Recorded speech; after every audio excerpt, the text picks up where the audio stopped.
Shalom, shalom peuple de Dieu, soyez richement comblés au nom puissant de notre Seigneur Jésus-Christ. Je vous espère en bonne santé. Nous sommes en 2025, c'est notre première émission voilà, de mardi que nous avions l'habitude de faire pour cette année 2025. Je crois de tout mon cœur que vous prêtez la forme, que la grâce de Dieu se repose sur vous et que voilà le plan, tout ce que le Seigneur a prédestiné pour cette année 2025 est la vôtre au nom puissant de notre Seigneur Jésus-Christ. Donc nous sommes dans l'heure de la restauration et du réveil. Et particulièrement nous sommes là pour encore apprendre, décrypter le monde spirituel. Que Dieu vous bénisse, soyez les bienvenus au nom puissant de notre Seigneur Jésus-Christ.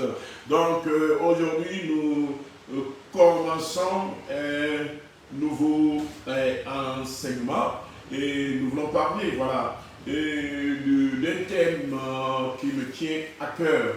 Et je sais que ça ne me tient pas à cœur, mais ça tient à cœur au Dieu vivant, parce qu'il veut passer là-dedans pour faire encore des grandes choses. Et nous voulons parler au sujet des esprits intermittents. Des esprits intermittents. Lorsque nous étions dans les préparatifs pour l'année 2025, nous savons qu'une partie de ces préparatifs-là se sont déroulés dans l'année 2024, à savoir 21 jours de jeûne, à savoir également 2 jours de dévotion matinale. Ensuite, on est rentré dans la nouvelle année qui est 2025, et dans cette année 2025, nous avions fait 5 jours de veillée. Et c'est dans les 5 jours de veillée que le Seigneur m'a parlé. Il a dit prier contre les esprits intermittents. Prier contre les esprits intermittents. Oui, j'ai écouté la voix, prier contre les esprits intermittents. Les esprits intermittents, il s'agit de quoi? Et voilà, l'esprit m'explique en fait que voilà, il y a des esprits qui travaillent par intervalle. Il travaille par intervalle. C'est-à-dire, il vient, il se rétracte, il se ramène, il se rétracte. Donc, on a prié comme cela. Mais puisque le Seigneur, dans le début de cette année, a voulu que nous puissions prier là-dessus, donc voilà, je me suis retourné voilà, auprès du Dieu vivant, afin de sortir voilà, avec beaucoup plus d'explications, afin que nous sachions à quoi s'en tenir lorsque nous parlons des esprits intermittents et comment pouvoir travailler contre ce type d'esprit. Que le Seigneur te bénisse au nom puissant de Jésus-Christ de Nazareth. Je commence par te donner certaines explications. Quand nous parlons des esprits intermittents, je veux prendre des exemples très simples. Donc, si, par exemple, nous prenons un travailleur qui travaille, pour que cette personne-là, dans le physique, puisse avoir une activité, la personne-là peut avoir l'activité-là sous 2 bases, soit sur la base de la permanence, soit sur la base de l'intermittence. On parle de permanent quand l'activité est continuelle. Quand c'est continuel, ça est là tous les jours, on parle d'une activité qui continue, qui est permanente. Mais par exemple, quelqu'un qui travaille, mais compte tenu du travail qu'il fait, peut-être c'est toutes les fins du mois que lui il est appelé à aller faire le bilan. Ou bien c'est toutes les fins du mois que lui il est appelé à aller faire son travail. Ou bien c'est chaque 2 semaines et donc on a besoin de lui. Ou bien c'est chaque 3 semaines qu'on a besoin de lui pour venir travailler. Donc ce n'est pas une personne qui est à temps plein. Il n'est pas à temps plein, il n'est pas permanent. Mais au contraire, c'est une personne qui est en train de travailler par intermittence. C'est-à-dire, il vient, il travaille, après il se rétracte. Il vient, il travaille, après il se rétracte. Et c'est là où on parle de l'intermittence. Donc, selon le dictionnaire, on parle d'intermittence par rapport à ce qui s'arrête et reprend par intervalle.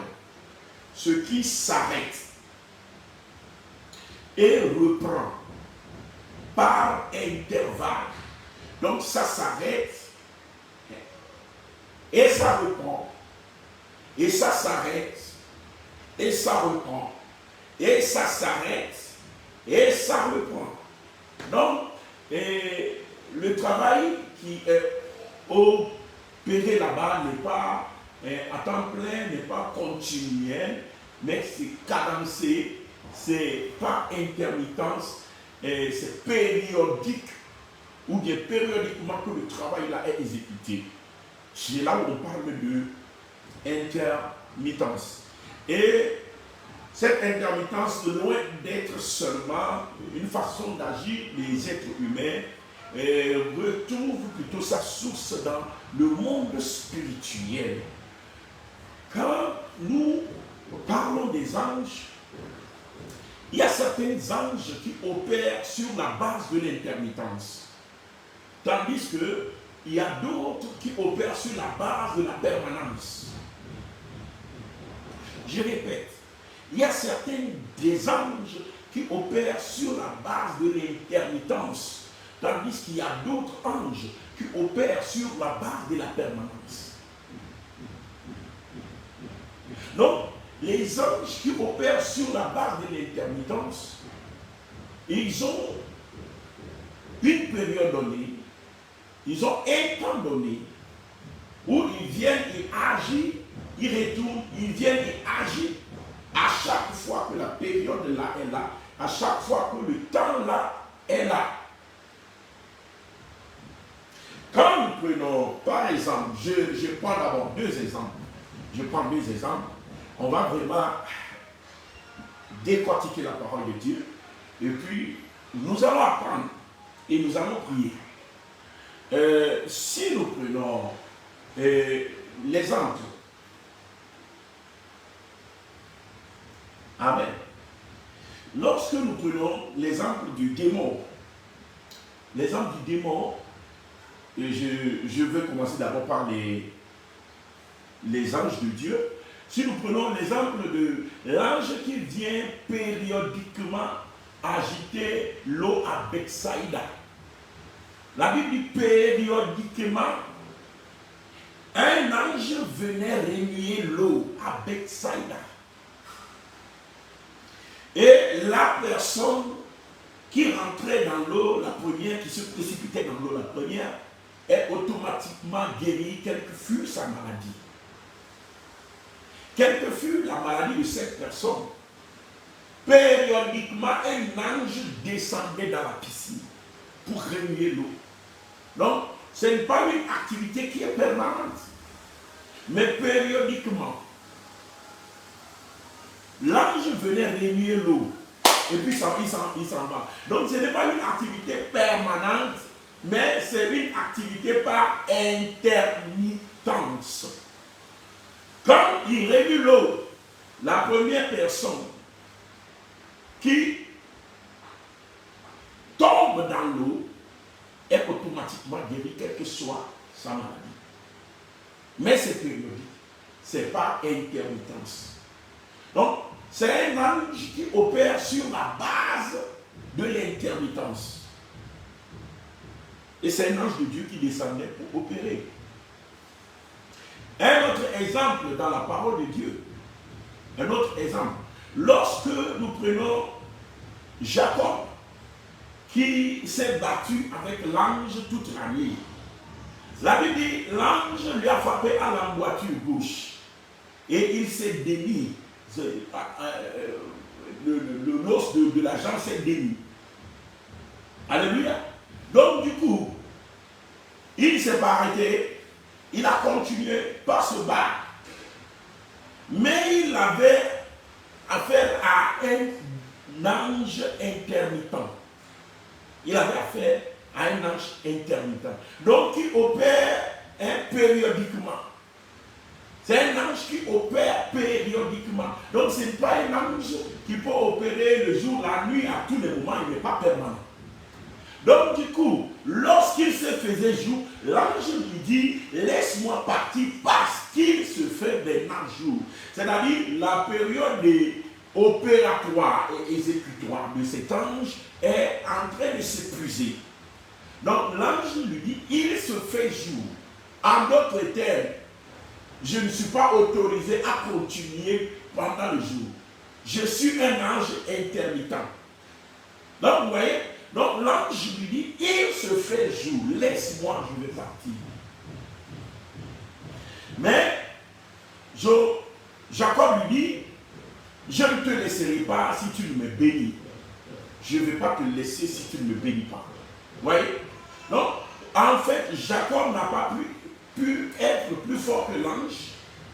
Mais, voilà, il l'a combattu jusqu'à la fin de la période opératoire de l'esprit. Donc, du coup, l'ange lui dit, tu as combattu avec les hommes, tu as combattu avec Dieu et tu as été vaincu. En d'autres termes, l'ange a jeté l'éponge pour lui accorder, alléluia, la victoire, parce que son temps est épuisé, son temps est parti. C'est un ange intermittent qui n'a pas droit d'opérer pendant le jour. Dans le monde spirituel, beaucoup de choses opèrent, agissent ou s'opèrent sur la base de l'intermittence. Je crois que beaucoup ont eu à écouter des récits selon lesquels des sorciers, quand ils sont sortis, donc il s'est fait jour, mais ils n'ont pas pu rentrer à temps, donc ils sont tombés. Les cas sont trop nombreux ici au Togo. Et de ces trucs, j'en avais des vidéos. Si je fouille dans mes ordinateurs, il y a plein de vidéos par rapport à cela. Donc, c'est un phénomène qui est très courant, où nous voyons des sorciers en état de puissance, qui s'en vont peut-être attaquer, détruire la vie des gens, mais qui utilise la puissance d'un démon intermittent. C'est-à-dire un démon qui est appelé à travailler uniquement dans une période donnée. Donc, dépasser le délai, souvent 4 heures du matin, quand ça dépasse 4 heures du matin, l'heure du dernier rappel, et voilà, ils ne sont pas retournés à leur lieu de provenance, et il y a une forte chance que l'oiseau là tombe. C'est comme ça que beaucoup sont tombés, et voilà, on les voit qui se transforment comme ça en être humains. Alléluia. Pourquoi? Parce qu'ils opèrent ou ils travaillent sur la base de l'intermittence.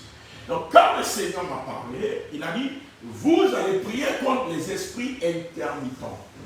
Vous allez prier contre les esprits intermittents. Et je rends là à Dieu parce que ce Dieu-là, c'est un papa pour nous. C'est un Dieu qui nous aime. C'est un Dieu qui veut nous délivrer. C'est un Dieu qui veut nous libérer. Et il nous donne toujours ce qu'il faut pour pouvoir, alléluia, et travailler par rapport à ce qui nous concerne, pour pouvoir nous délivrer, pour pouvoir nous libérer. Et papa, je vous assure que 2025, c'est ton année. Maman, 2025, c'est ton année. C'est ton année, c'est l'année dans laquelle le Seigneur va se manifester encore une fois pour toi, au nom puissant de Jésus-Christ de Nazareth. Je ne t'écoute pas dire Amen. Donc voilà, quand nous sommes en train de parler de l'intermittence au niveau des esprits, c'est les premières pensées que nous devons avoir. J'ai d'abord commencé par parler de notre royaume en donnant des exemples, l'exemple de Jacob avec l'ange, l'exemple de Bethesda avec Jésus-Christ. L'exemple de Bethesda avec Jésus-Christ dans le Nouveau Testament. Et puis, l'exemple du sorcier. Et puis, Comme je suis en train de l'expliquer, je veux aller un peu plus loin.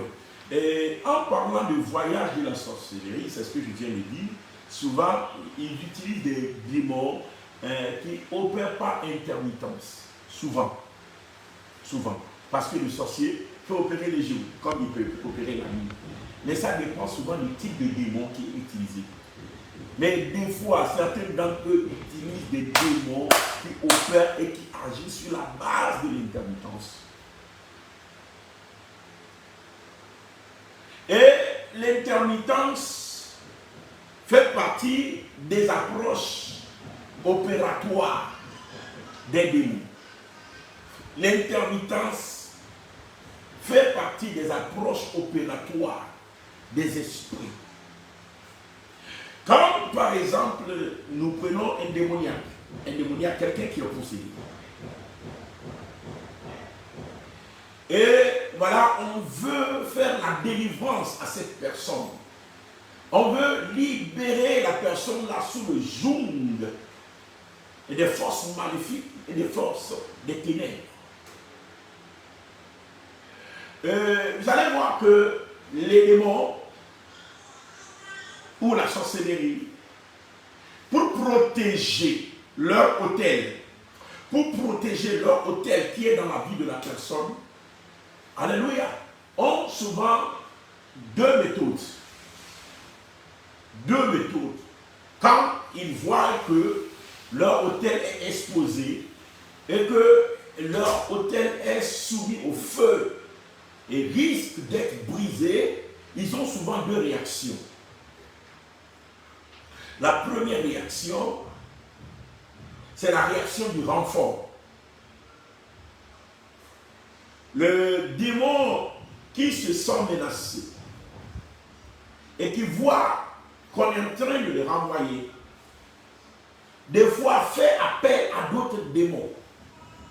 L'appel à d'autres démons, Jésus-Christ en a parlé dans les évangiles en nous disant qu'un démon qui est renvoyé d'un endroit, il s'en va dans les lieux arides et il ne trouve pas la paix, il revient pour occuper l'endroit où il a été renvoyé. Mais quand il revient et puis il voit que l'endroit là est balayé et qu'il peut s'installer, la Bible dit il s'en va chercher 7 démons plus puissants que lui et il vient s'installer. Ça, c'est ce qu'on appelle le renfort démoniaque. Donc Jésus-Christ a évoqué le concept du renfort démoniaque. Dans certaines batailles, il y a des renforts démoniaques. Dans certains combats, il y a des renforts démoniaques. Mais je prie ce matin, au nom puissant de Jésus, que tout renfort démoniaque qui empêche ta délivrance, qui empêche ta libération, qui empêche ta guérison, que le renfort là prend feu maintenant au nom puissant de Jésus. Que leur renfort prend feu, que leur déplacement prenne feu au nom puissant de Jésus.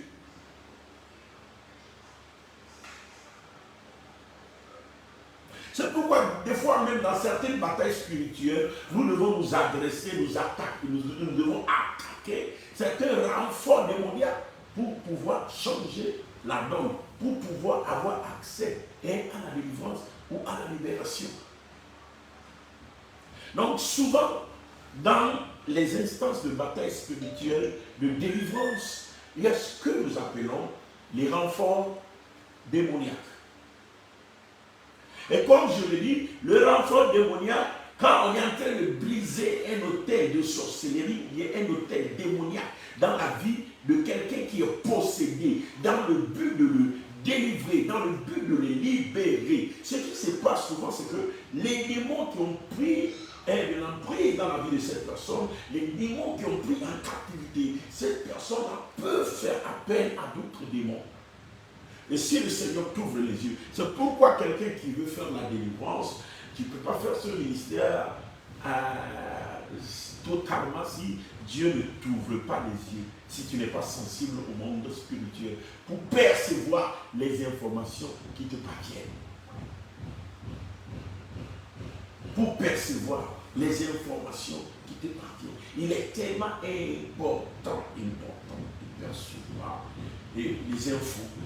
Et une des choses les plus récurrentes qui est souvent faite, c'est que les démons là fait appel à tous les démons alliés, à tous les esprits alliés, voilà, qui peuvent l'aider dans sa bataille, qui peuvent l'aider dans dans la guerre à laquelle voilà, elle se voit livrée.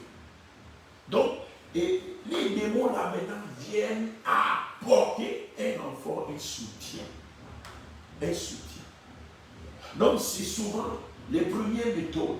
C'est pourquoi dans la bataille spirituelle, c'est pourquoi dans les instants de délivrance, nous devons aussi prier souvent contre tout renfort. Tout renfort. Et même s'il le faut, il faut demander le règne de Dieu dans tout le lieu. Encercler le lieu, alléluia, par le feu de la protection divine, par les anges de Dieu. Je me rappelais, ça fait cela des années, je n'étais pas encore pasteur.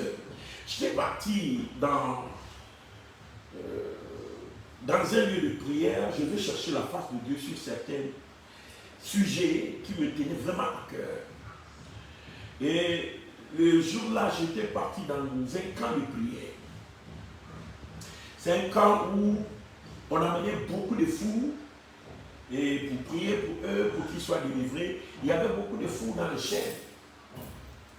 Mais quand j'étais parti dans le camp là, je ne sais pas, probablement c'est mes prières, mais quand je me suis mis à prier, il y a eu ce qu'on appelle un déchaînement démoniaque contre moi. Un déchaînement démoniaque au point où le sujet pour lequel je suis venu pour prier, je ne peux plus prier pour le sujet là. Parce qu'il y a vraiment de la menace. Les démons dans le camp se sont déchaînés. Et j'ai prié toute la nuit. J'ai demandé l'intervention de la main de Dieu. J'ai crié à l'Éternel. Mais quand je priais jusqu'à arriver à un niveau, j'ai dit Seigneur, je suis venu pour te chercher pour des sujets, mais j'ai compris que c'est comme je ne peux plus à cause de la bataille qui est suscitée dans ce camp. Quand j'ai continué par prier, j'ai demandé la protection divine. Tout d'un coup, le Seigneur m'a ouvert les yeux. J'ai vu des anges descendre. Environ une douzaine d'anges. Et ils sont descendus, ils m'ont entouré. Ils m'ont entouré et ils se sont tenus par les mains. Et ils ont formé un cercle tout autour de moi. Et ils ont formé la ronde autour de moi, j'étais au milieu d'eux. Et puis j'ai écouté la voix maintenant qui me dit, voici comment je protège ceux qui se confient à moi et me demandent de la protection. Voici comment je protège ceux qui se confient à moi et me demandent de la protection. Et j'ai vu les anges m'entourer pour me garder et pour me protéger. Qu'est-ce que je voulu dire? Je veux tout simplement t'expliquer que quand tu te retrouves dans les situations pour la bataille spirituelle, pour la délivrance des gens, des fois nous avons besoin de créer, voilà, cette bande de protection autour de nous, autour de l'œuvre que nous voulons faire, afin que tout se passe correctement. Parce qu'effectivement, notre Dieu protège et il garde. Mais comme je suis en train de le dire aussi, en dehors du renfort démoniaque, si les démons n'amènent pas les renforts pour pouvoir faire la guerre, parce que le renfort démoniaque souvent aussi n'est pas concluant. Le renfort démoniaque n'est pas souvent aussi concluant. Pourquoi ce n'est pas concluant? Ce n'est pas concluant parce que s'ils font les renforts et que Celui contre qui il s'insurge, cette personne connaît vraiment son Dieu, cette personne connaît vraiment quelle prière il faut faire. Même s'ils amènent leur renfort, ils tombent. Même quand ils amènent leur renfort, ils sont brûlés. Même quand ils amènent leur renfort, ils sont terrassés. Donc, ce qui fait que même le renfort démoniaque est limité. Le renfort démoniaque est limité. Mais il y a l'autre technique qui est utilisée, à part le renfort démoniaque, c'est l'intermittence démoniaque. L'intermittence démoniaque est souvent utilisée à la place du renfort démoniaque. Parce que c'est plus sécurisant pour les sorciers, c'est plus sécurisant pour les démons. Et en quoi consiste cette intermittence démoniaque? Cette intermittence démoniaque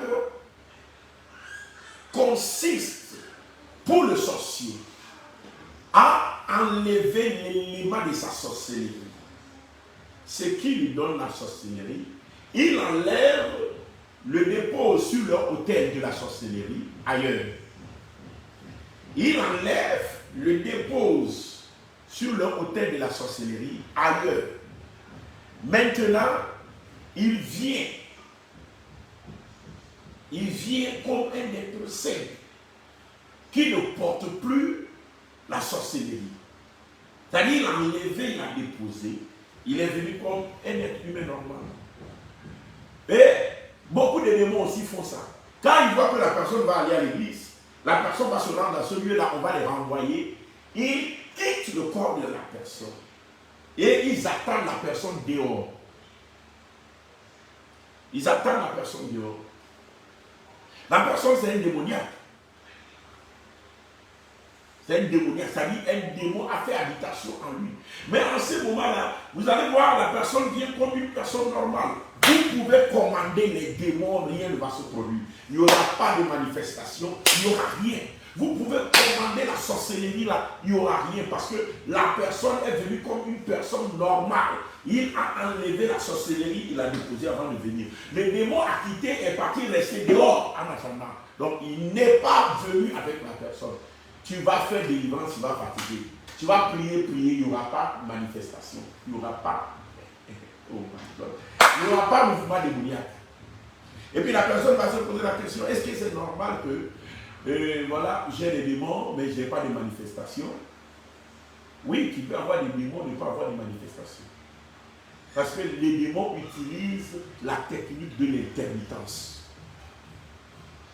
Donc il peut sortir t'attendre dehors parce qu'il sait que là où tu vas là, il y a le feu pour lui. Donc il y a certains de ces démons qui utilisent le moyen de l'intermittence pour contrecarrer la délivrance et empêcher qu'on ne les renvoie. Donc au lieu d'appeler un renfort qui va venir pour combattre et ils vont subir le feu, ils se retraitent, ils se retirent, ils se mettent en retraite et ils attendent leur sujet. Tu vas aller, on va commander, rien ne va se produire parce que lui n'est plus en toi, il est sorti. Et quand tu vas sortir maintenant du lieu, il revient à sa place. Et la personne commence par ressentir les mêmes malaises que la personne avait eu avant. L'intermittence démoniaque. Les sorciers le font. Ils mettent la sorcellerie quelque part avant de rentrer dans l'église. Surtout quand les sorciers préméditent, programment de détruire une église. Ils n'y vont pas avec leurs sorciers. Quand ils leur sorcellerie, surtout quand ils savent que l'église là est puissante, quand ils savent que vraiment il y a le feu là-bas, ils mettent la sorcellerie ailleurs et ils s'en vont comme des êtres normaux. Là même on peut envoyer le feu, envoyer les choses, ça ne leur fait rien parce que les démons et le tel démoniaque n'est pas en eux en ce moment. Et petit à petit, ils commencent par tisser des relations. Ils commencent par tisser des relations. Mais ils tissent les relations comment? Ils les tissent surtout les sorciers, je parle des sorciers. Ils tissent les relations avec ceux qui ont des sémences de sorcellerie. Quand ils t'ont vu, ils savent que tu as des sémences. Tu n'es pas sorcier, hein, mais tu as des séments de sorcellerie en toi. Maintenant, ils vont tisser relation avec toi. Mais il ne vient jamais à l'église avec sa sorcellerie. Vous voyez? Donc maintenant, quand il tisse la relation là avec toi, c'est dans le but de te développer les semences pour que les semences deviennent maintenant en toi aussi de la sorcellerie. Et petit à petit, dans une église qui prie, dans une église où il y a le feu, un sorcier qui opère par la voie de l'intermittence peut former une équipe de sorcellerie. C'est-à-dire, il évite de venir avec l'autel de la sorcellerie dans l'église. Il le met dehors, mais il vient comme un être simple et il s'attache à ceux qui ont déjà la sémence de la sorcellerie. Maintenant, quand il s'attache à ces gens-là, qu'est-ce qu'il fait? Il fait tout pour les éloigner de l'onction, les éloigner de la protection divine. En quoi faisant? En créant des histoires pour détruire l'image du pasteur, détruire l'image des dirigeants, c'est-à-dire tout ce qui va énerver la personne, tout ce qui va faire que la personne, alléluia, ne pourra plus se connecter avec l'onction. La Bible dit, confie-toi à la parole qui sera affermie, mais confiez-vous à mes prophètes, vous réussirez. Donc il coupe la personne avec le prophète de Dieu que le Seigneur a mis là-bas. Maintenant, du moment où tu es coupé, tu n'es plus connecté à l'onction, la grâce de Dieu n'opère plus avec toi. Maintenant, la semence de sorcellerie qui est en toi, il va commencer par le développer pour toi dehors. Avant que tu le saches, tu n'étais pas sorcier, mais tu es à l'église, mais tu vas devenir sorcier à l'église. Je vais revenir sur ces choses quand je veux parler des approches, les approches démoniaques de la sorcellerie, les approches d'attaque de la sorcellerie, comment les sorciers peuvent attaquer une église, peuvent attaquer des serviteurs de Dieu, peuvent attaquer des saints, peuvent attaquer les chrétiens. Je vais parler de ces choses-là cette année 2025. Parce que le Seigneur veut amener la délivrance. Le Seigneur veut amener la restauration. Et je sais que tu es libéré au nom de Jésus. Tu es délivré au nom de Jésus. Au nom puissant de Jésus, la main puissante de l'Éternel se repose sur toi. Sois libéré au nom puissant de notre Seigneur Jésus-Christ de Nazareth. Donc, comme je suis en train de l'expliquer, alléluia. Donc, l'intermittence démoniaque est utilisée par les sorciers pour esquiver les feux, esquiver les attaques qui peuvent leur être fatales. Et l'intermittence est utilisée par les démons. La personne est possédée, mais quand la personne vient au lieu de rencontre, le lieu de prière, le démon, il sait qu'une séance de délivrance est programmée, le démon reste à la maison, le démon reste dehors, il quitte le corps de la personne et rien ne se produit. C'est pourquoi les séances de délivrance les plus puissantes sont des séances de délivrance improvisée. Les séances de délivrance improvisées. C'est-à-dire, c'est pas comme les pasteurs programment que je vais te délivrer tel jour. Amen. Mais le moment où la personne ne s'y attend même pas, le moment où ce n'est pas programmé, c'est pas suite à un programme. Le Seigneur lui-même provoque la délivrance ou met dans le cœur de son serviteur d'aller de prier pour la délivrance de cette personne. Là, ce n'est plus sur un programme où le diable pouvait calculer, créer une intermittence, mais il est là, c'est comme il est là, le feu descend sur lui, tandis qu'il est dans le corps là. Là, c'est là où on voit l'efficacité même de la délivrance. C'est là où on voit l'efficacité même de la délivrance. Pourquoi? À cause de la technique de l'intermittence, souvent utilisée par le monde des ténèbres. J'avais expliqué que c'est une technique qui est utilisée aussi par notre royaume. Les anges de Dieu l'utilisent.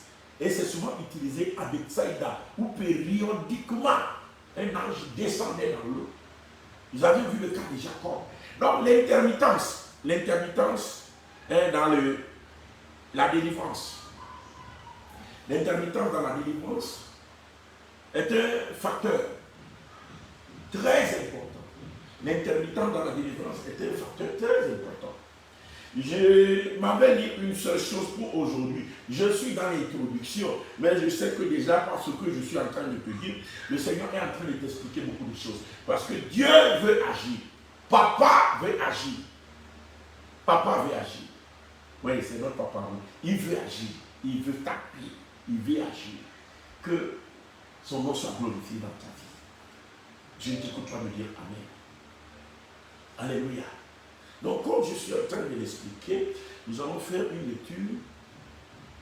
Et la lecture que nous allons faire,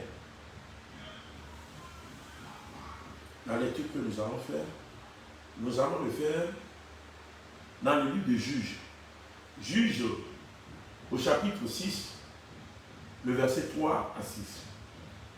Juges, chapitre 6, verset 3 à 6. Nous lisons au nom puissant de notre Seigneur Jésus. Quand Israël avait semé, Madian montait avec Amalek et les fils de l'Orient. Et il marchait contre lui. Il campait en face de lui. Vous voyez, la Bible dit quand Israël avait semé, c'est-à-dire tout est normal en Israël quand il n'y a pas de semence. Tout est normal en Israël quand Israël ne se met pas à semer. Il y avait la paix quand Israël n'a pas semé. Il y avait la joie de vivre quand Israël n'a pas semé. Il y avait la tranquillité quand Israël n'a pas semé. Mais la Bible dit quand Israël avait semé. Donc il suffit que Israël sème. Il suffit que Israël sème que le problème commence. Certains chrétiens, il suffit qu'ils sèment pour que la guerre débute dans leur pays. Certains, c'est quand ils paient leur dîme, c'est quand ils paient leur semence qu'ils ont tous les problèmes. La semence, ça peut être ce que tu as semé dans la maison de Dieu. Mais la semence, ça peut être aussi l'effort que tu fais pour gagner ta vie. C'est-à-dire le travail que tu fais pour gagner ta vie. Certaines personnes, c'est comme oh my God, quand ils travaillent et que la fin du mois, on les paie, c'est là où la maman tombe malade. C'est là où l'enfant tombe dans le feu. C'est là où son frère a des maux de ventre inexpliqués. On diagnostique, on ne voit rien. Mais on commence même pas à parler d'opération. Tant que tu n'as pas semé, tant que tu es en train de galérer, tant que tu es mendiant, tu n'as pas de problème. Tout va bien. Il y a la santé, il y a la paix, il y a la joie. Mais quand tu sèmes et que tu espères récolter, ou bien le temps de récolte de moisson est arrivé, c'est alors que, voilà, tu as tous les problèmes. Même dans la maison de Dieu, tu es là, ça ne prospère pas. Toi aussi, tu pries, tu veux que ça change. Mais c'est le jour où tu commences même pas à payer la dîme, et le jour où tu commences même pas à payer la sémence, que voilà, les choses se compliquent maintenant. C'est les démons intermittents qui causent ces choses-là. Donc la Bible dit, quand Israël avait semé, Madian montait avec Amalek. Donc il suffit qu'Israël sème, voilà, il y a une guerre qui monte. Madian monte, Amalek monte, les fils de l'Orient montent. Qui sont les fils de l'Orient? Les fils de l'Orient, ce sont ces gens-là qui viennent de Our, de Chaldée, etc. Ils viennent de l'origine d'Abraham. Ils viennent de l'origine des enfants d'Israël. C'est ces gens-là qui viennent de l'origine des enfants d'Israël. Donc, l'origine, pour l'origine, tous les soldats de l'origine d'Israël montent quand Israël a semé.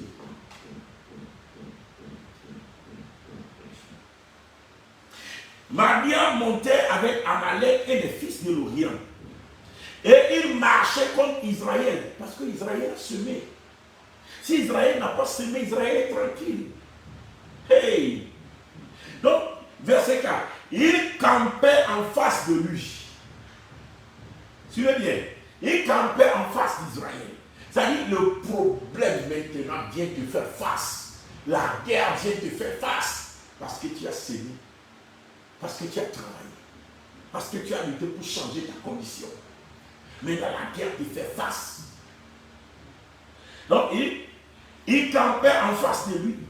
Détruisait les produits du pays. Vous voyez, il détruit tout. Juste vers Gaza. Et ne laissait en Israël ni vivre, ni brebis, ni bœufs, ni âne. C'est-à-dire, le jour où l'argent finit, ta maman est guérie. Le jour où l'argent finit, ton enfant est guéri. Le jour où l'argent est fini, ce que tu as gagné est fini là. Oh, tout redevient normal encore. Oh. Donc, il ne laissait ni vivre, ni bœufs, ni brebis, ni âne. Verset 5. Car ils montaient avec leurs troupeaux et leurs tentes. Soulignez là-bas, ils montaient avec leurs tentes. C'est-à-dire, ils viennent faire demeure chez toi. Tant que le temps de moissonner vient. Tant que tu sèmes, le problème vient faire demeure. Il monte avec sa tente. Il vient dormir chez toi. La maladie là vient dormir chez toi. On te diagnostique même, on ne voit rien. Jusqu'à ce que l'argent la finisse. Quand l'argent finit, la maladie aussi enlève la tente et s'en va. Miraculeusement, tu te lèves et puis tu vois que tu te sens mieux. Maintenant, tu redeviens normal parce que l'argent est fini. Ça, c'est quelle affaire? Que le feu descende dans la vie de tout démon intermittent qui attaque ta vie, qui combat ta vie au nom puissant de notre Seigneur Jésus. Donc, comme je suis en train de l'expliquer, le verset 5, car ils montaient avec leurs troupeaux et leurs tentes, ils arrivaient comme une multitude de sauterelles. Oh, ils étaient innombrables, eux et leurs chameaux, et ils venaient dans le pays pour le ravager. Verset 6. Israël fut très malheureux à cause de Badia et les enfants d'Israël criaient à l'Éternel. Israël fut très malheureux. Pourquoi? Parce que c'est des démons intermittents qui s'attaquent à la semence. Donc Israël ne peut pas gagner quelque chose de bon. Quand il gagne quelque chose, quand il travaille pour quelque chose, quand il sert pour quelque chose, la guerre est aux portes. La guerre est là. Quand l'argent finit, ce qu'il a gagné là, quand c'est fini là, tout redevient normal. Donc Israël fut malheureux. Je brise la situation dans ta vie. Je brise les démons intermittents dans ta vie. Je brise leurs œuvres dans ta vie. Au nom puissant de notre Seigneur Jésus. Je ne t'écoute pas me dire Amen. Que Dieu te bénisse. Nous sommes seulement dans l'introduction. Je vous reviens bientôt. Durant cette période de mardi, pour vous expliquer la machination des démons intermittents, des esprits intermittents, et surtout vous montrer comment nous devons prier pour notre délivrance. Que Dieu vous bénisse encore une fois. Bonne heureuse année à vous. Que cette année soit l'année de la grande lumière. Soyez comblés. Soyez bénis au nom puissant de Jésus. Shalom. Bye bye.